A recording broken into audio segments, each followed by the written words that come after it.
This is Bold Dominion, an explainer for state politics in a changing Virginia. I'm Nathan Moore. We talk a lot about state government here on Bold Dominion. That's because we're interested in the levers of power and the way they touch our lives. At the end of the day, government's nothing more than a tool for a big group of people to make decisions about their collective welfare. Things like setting public health guidelines, setting environmental regulations, even setting limits on what substances you're allowed to put in your body. People have opinions. They want the government to make decisions that affect our state. Sometimes they call their lawmaker or write a letter. Organized people have more influence, and organized capital, in the form of businesses and industry, has even more influence. That's where lobbying comes in. You're probably familiar with the term in general. Lobbying is advocacy. And lobbyists are those folks in nice suits who try to convince lawmakers to do what they want at every level of government. As with almost every political topic we've discussed on this show, it turns out that Virginia is especially, interesting when it comes to lobbyists. We have a lot of lobbyists. In 2019 and 2020, more than 2,800 lobbyists were registered in Virginia, hired on behalf of more than 1,100 clients. These lobbyists vary in size, anywhere from single individuals to enormous many-armed law firms. Their clients vary too, everything from single interest groups to businesses to entire branches of local government. In fact, there's even a term for it in Richmond, a shadow government that dominates Virginia policymaking without a single elected official. As the legislature has grown and become more diverse, so too has the lobbying business. Lobbying is as well about generating public support on issues. So there are lots of firms that have popped up in Virginia in the past 20 or 25 years that specialize in press communications, grassroots organizing, and the numerous manifestations thereof. That's Jeff Schapiro, a political columnist for the Richmond Times-DIspatch. He's been covering Virginia politics for 40 years. We'll hear more from him later in the episode about how government and lobbying have changed in Virginia. But first, we sit down with journalist Robert Zullo. He's the editor-in-chief of Virginia Mercury, an independent news outlet based in Richmond. Robert sat down with Bold Dominion producer Aryan Balu to explain what makes Virginia unique when it comes to lobbying. I think one of the things that makes Virginia a little bit unique is even our long legislative sessions are fairly short compared to other states. Some states have year-round legislatures. We obviously meet in staggered years for different lengths of time, 45 and 60-day sessions.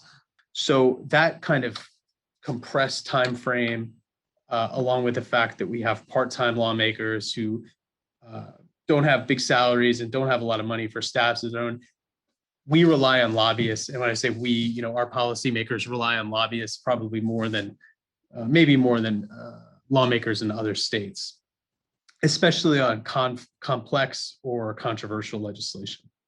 Yeah, we've spoken with Delegate Sally Hudson a couple times. One of the things that she's mentioned is that lawmakers, they don't have like the congressional research office or whatever it is to do that work for them. So their staffs are relatively limited compared to however much money lobbyists have.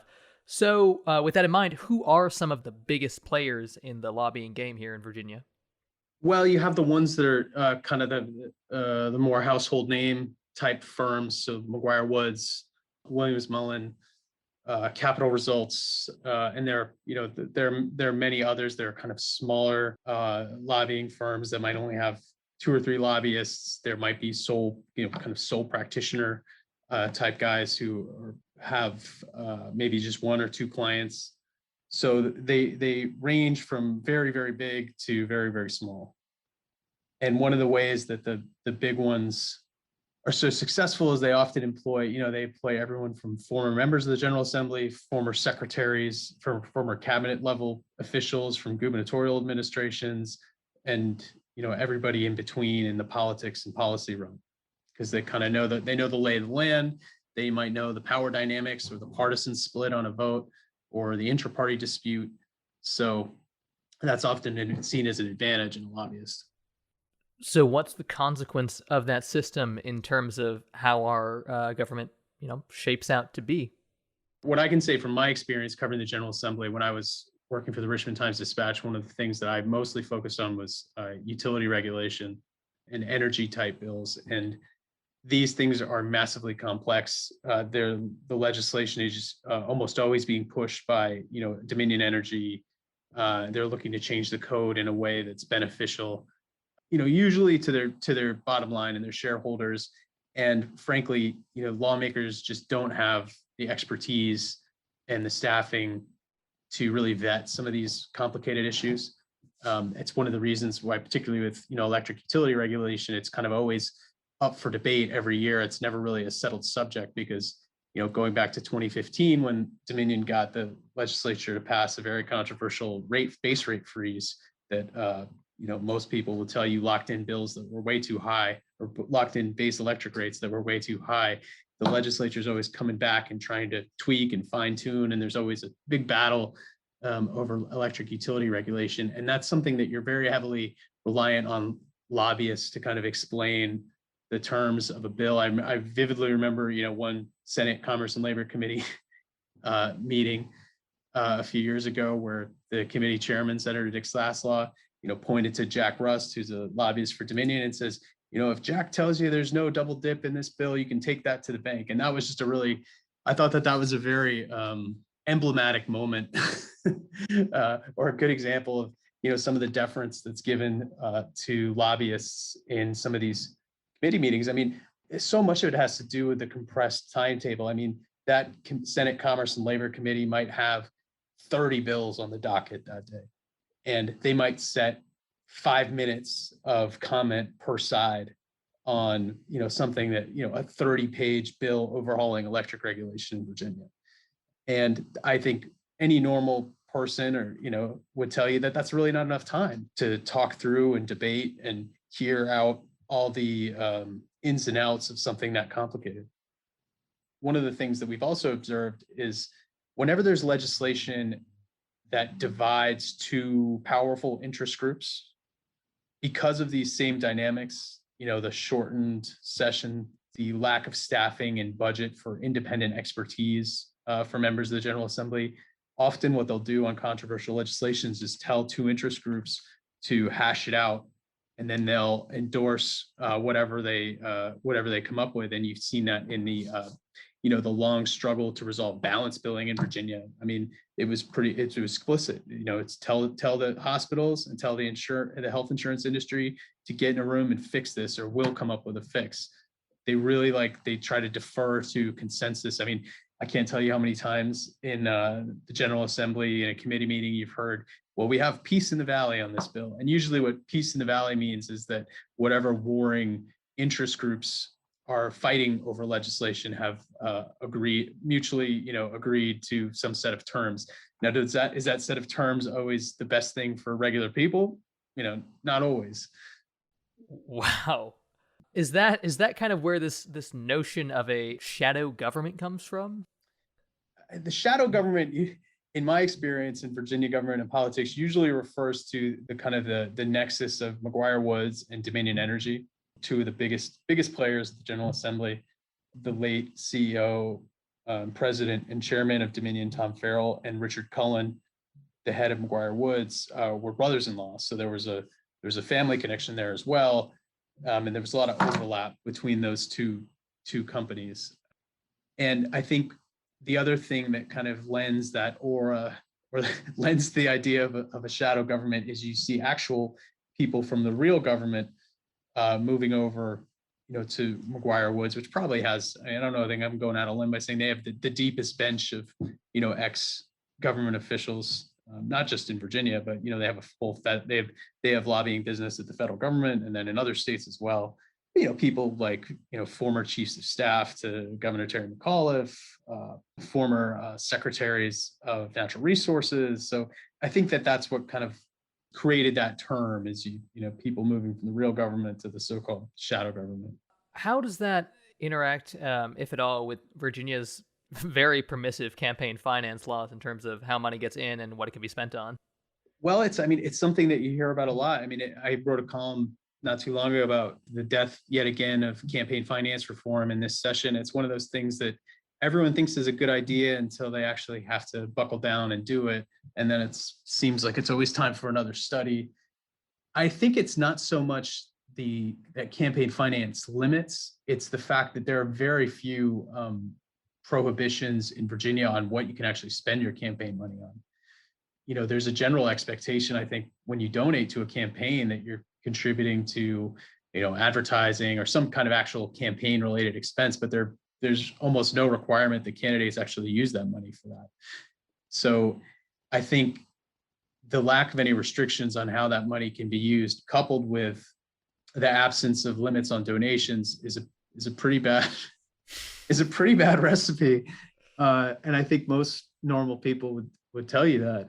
I think that lots of times in the General Assembly, they really don't think they have a problem because they haven't, they'll say, well, where are the scandals? Where are the scandals? But they're kind of happening in plain sight because there is no scandal, because things that would get people sent to prison in other states are perfectly legal here. Like, you can use your campaign money for your legal bills. You can use it for your wardrobe. You can use it for any number of personal expenditures, because we have a good reporting system in Virginia, and you can go and see, how much people spent, but, it's anyone's guess as to whether that stuff was really a valid campaign expenditure. So is the role of lobbying firms sort of to be legislative experts? Because sort of what I'm getting at is, given that there's kind of not that many limits on how money can go directly to lawmakers, in my very cynical picture of the way lawmaking works, if an interest wants something done, they can give money to lawmakers, or so I'm trying to figure out what the lobbying firm does separately from that. Well, I think that's it's more complicated than, we gave you $1,000 for your campaign, therefore you're going to support this bill. Every member of the General Assembly will tell you, well, donations don't buy votes. And I think for a lot of people, that's true. I do think that it's more complicated than just saying A, donation plus B, legislation equals C, the outcome that we want. Because there's so many diverging interests down there. There's, a member of the House, for example, has to think about, okay, how's this going to look if I run on this bill in 2 years, or if this vote is used against me in 2 years. So I think that what a lot of people will tell you is a donation can buy you a certain degree of access, but it might not buy you, an outcome. It certainly doesn't look good, for the average person to say, this candidate took X amount of money from X company and then passed the bill they wanted. But those are the decisions that individual lawmakers have to weigh, kind of on their own consciences and their own, future political prospects. The way that I look at a controversial piece of legislation or a controversial legislative debate is, which interest is actually going to come out on top. Because the most fascinating ones to me are the ones that kind of paralyze the General Assembly, because they're like, the health insurance industry versus the hospital industry, or the doctors versus the health insurers, where these two heavyweight constituencies. And me being cynical journalist is fascinated to see, who comes out on top in those.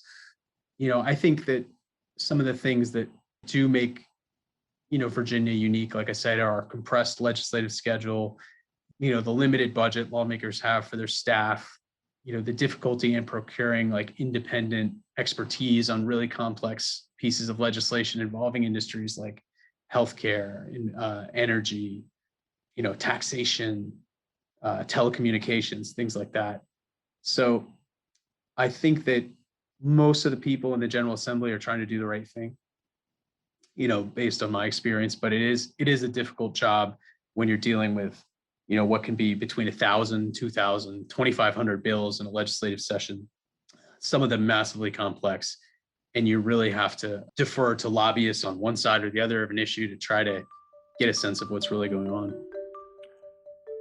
Robert Zullo is the editor-in-chief of Virginia Mercury, an independent news outlet covering state politics.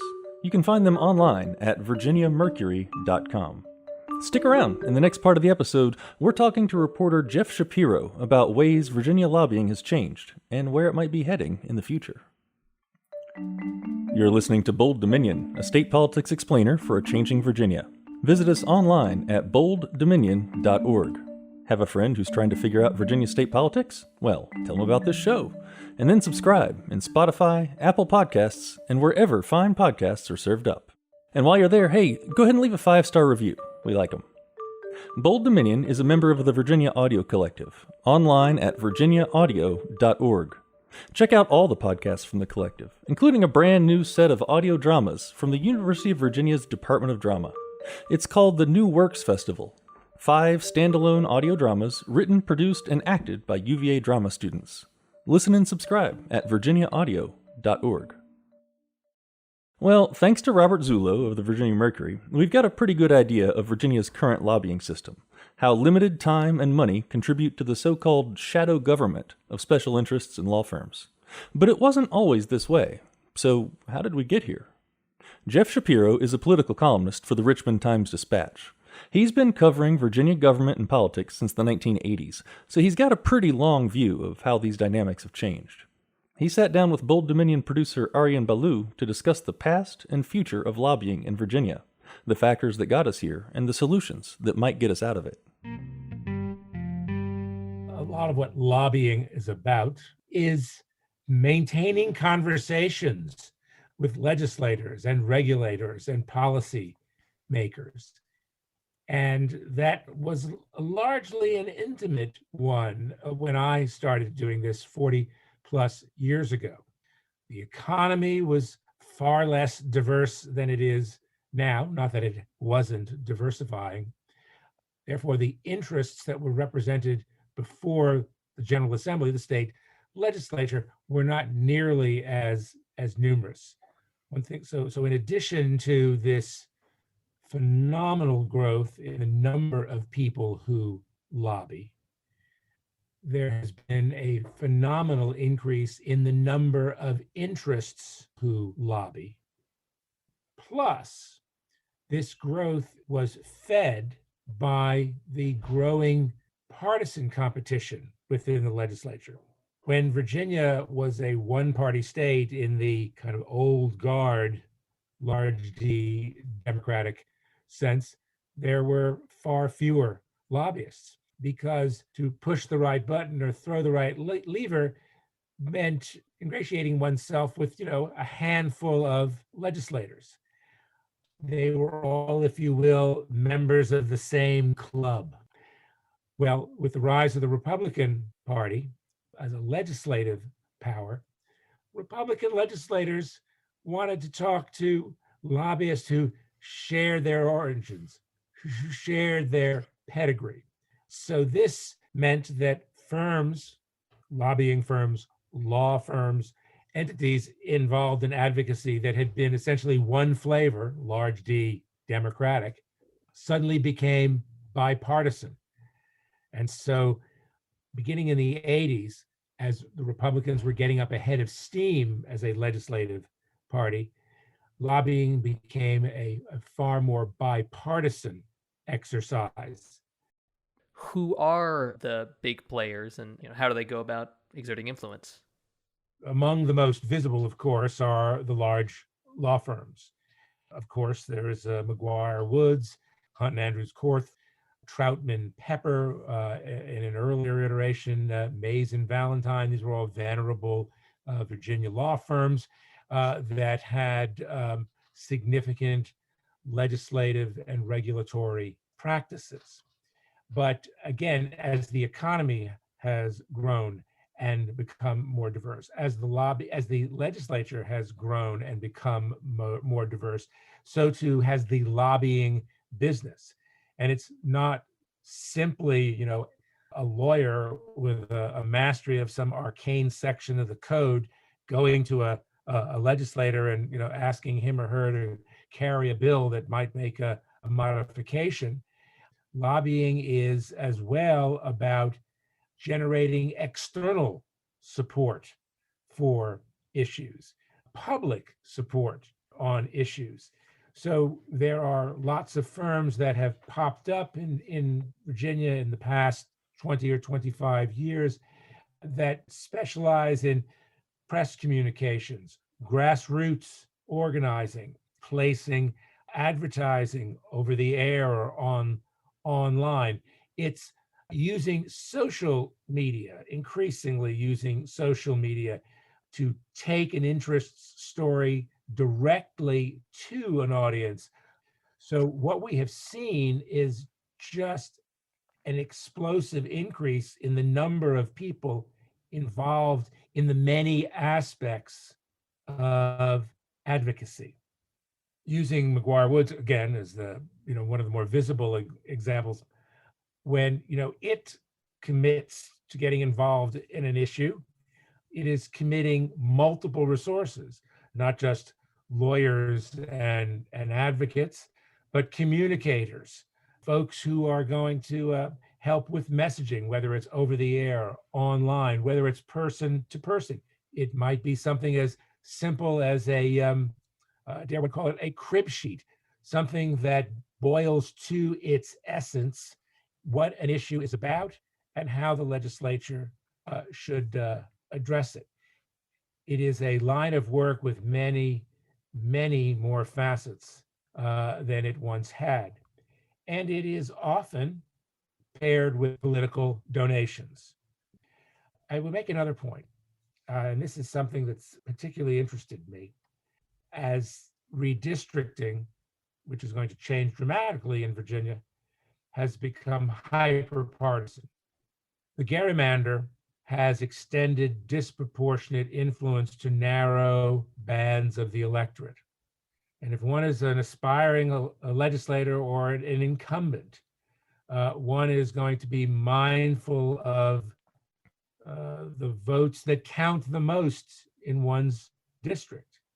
If the lines of a House or Senate district are drawn to give conservative voters the biggest say, then it goes without saying that a legislator or an aspiring legislator is going to be hyper mindful of them.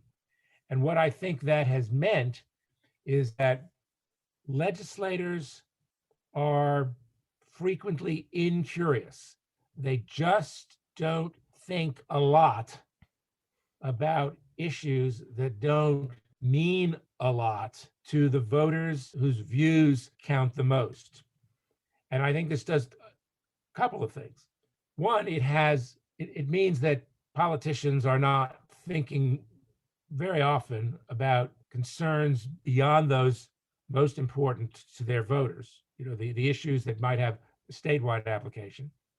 It also means that lobbyists, an important source of information in any legislative setting, that information is far more powerful, far more influential, because more often than not, they're dealing with legislators who are unfamiliar with the issue or just bewildered by it. So pair that control of information with control often of significant numbers of campaign dollars, that gives you a pretty good idea just how influential lobbyists can be. It is interesting doing this show over the last year or so, seeing how all of these topics in Virginia tie together. You mentioned gerrymandering, campaign finance, growing hyperpartisanship. The part-time legislature in Virginia has also been brought up as part of the reason there is such an information imbalance. You have these full-time lawyers who can work on these bills, and you got these part-time legislators who have a month to pass things. If you have a reaction to that in particular, I'd love to hear it. Virginia, if only for image sake, clings mightily to this idea of citizen legislators, of a part-time General Assembly, that delegates and senators, live, work, and walk among the people they serve, that somehow a part-time legislature is more fully representative of Virginia and its people. I get that. Again, I think there's maybe a bit of civics book optimism to that.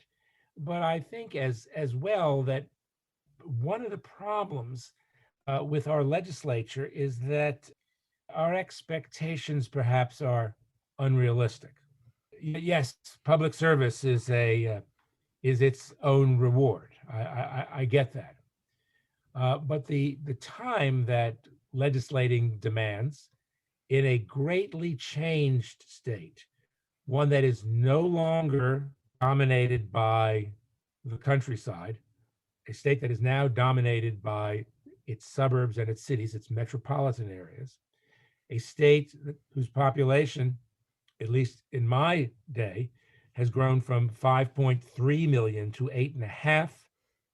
The complexity of the issues that are brought to the legislature, that the legislature must address, all of this has just made for a much more demanding line of work.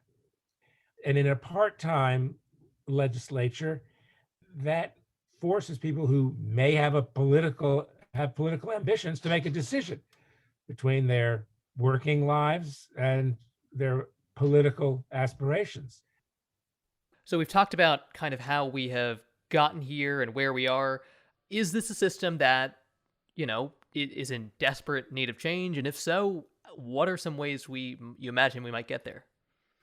One of the ways that perhaps the scales are better balanced is if we could come up with ways that would make it easier to recruit more and better candidates for the legislature. Part of that, not all of it, but part of it has to do with redistricting. If districts are more competitive, I think that they will tend to force legislators to find the middle. That'll keep the lobbyists very busy, and they'll like that. I think we also need to do something about legislative compensation. Delegates are paid $17,600 a year, senators $18,000. Their salaries haven't increased since the 90s. If adjusted for inflation, they would be entitled about $35,000 to $40,000 a year. That they're paid as little as they are and have to play games with their compensation, which they do, is indefensible. And frankly, it only contributes to the public's skepticism, if not outright cynicism, about politics in general and the legislature in particular. Doing something to maybe elevate the skill set of legislators, I think that would make a big difference.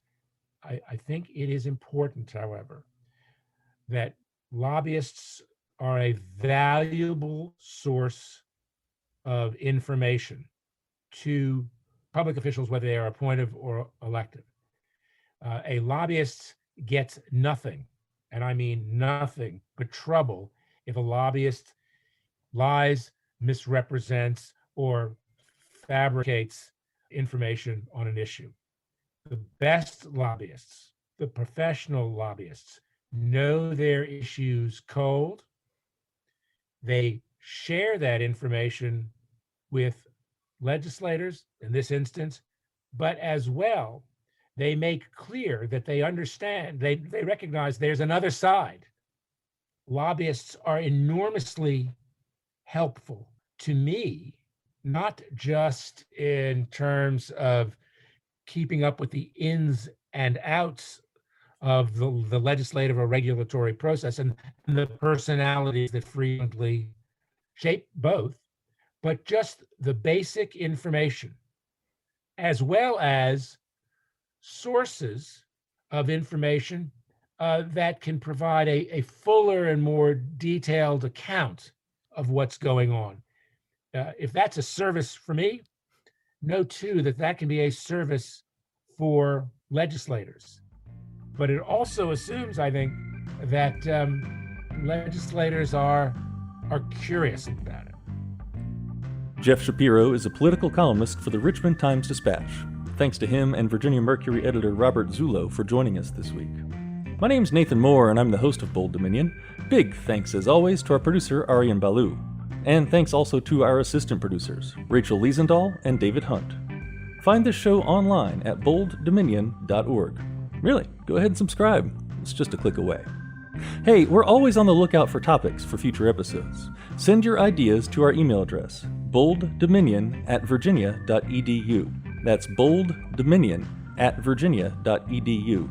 You can also direct message us on Facebook, Twitter, or Instagram. Hey, I hope you can get vaccinated soon, y'all, if you haven't already, and I'll talk with you again in 2 weeks.